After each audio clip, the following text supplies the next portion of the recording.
प्रिय श्रोता बंधु प्रभु श्रीकृष्ण गौरवमय नाम आपण को शुभेच्छा। माथि लिखित सुसमाचार 2 अध्यायर 1 ରୁ 6 मध्य आम यहपरी पाठ करूँ। हेरोद राजा समय जिहुदा प्रदेशर बेथलेहेम जीशु जन्म होगा पर देख पूर्व देश में केतेक पंडित जेरुसलाम को आसी कहले, जिहुदी मानकर जो राजा जन्मग्रहण कर से केउठारे, कारण आम्भे माने पूर्व देश में ताहांको तारा देखी ताहांको प्रणाम करने को आसीअछु। यह शुणी हेरोद राजा और तांको सहित समुदाय जेरुसलाम निवासी उद्विग्न हेले। पुणी से लोकंकर समस्त प्रधान याजक और शास्त्री को एकत्र करी ख्रीष्ट केउठारे जन्मग्रहण करिवे ताहा सेमानकठारु बुझी नेबाकू चेष्टा कले।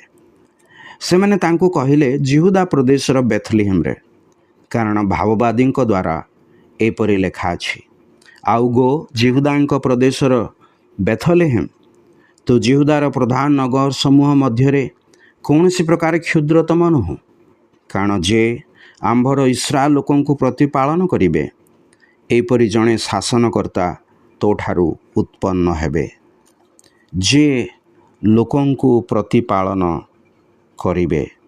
आमर प्रतिपालनकारी मनुष्य जाति को पापरु परित्राणकारी जिहुदी मानक राजा प्रभु श्रीकृष्ण, जी समग्र जगतर राजा परम प्रधान परमेश्वर को पुत्र, जहाँ जन्म संबंध जन्मग्रहण करिवार स्थान संबंध पुणी से शासनकर्ता हवा संबंध पूर्वर ही भविष्यवक्ता माने भविष्यवाणी करी कही से महान ईश्वर को तथा ताहांक पुत्र प्रभु श्रीकृष्ण को आमे जेपरि ज्ञात हो, कारण से आमर प्रतिपालनकारी परित्राणकारी तथा आम्भमान को ईश्वर निकट को जी नहीं पारती से राजा को चिन्ह ताहांक प्रजा होई ताहांक निकटवर्ती होई ताहांक द्वारा परम प्रधान परमेश्वर सहभागिता प्राप्त होने निमंते ईश्वर आम्भमान को साहाय्य करंतु। धन्यवाद।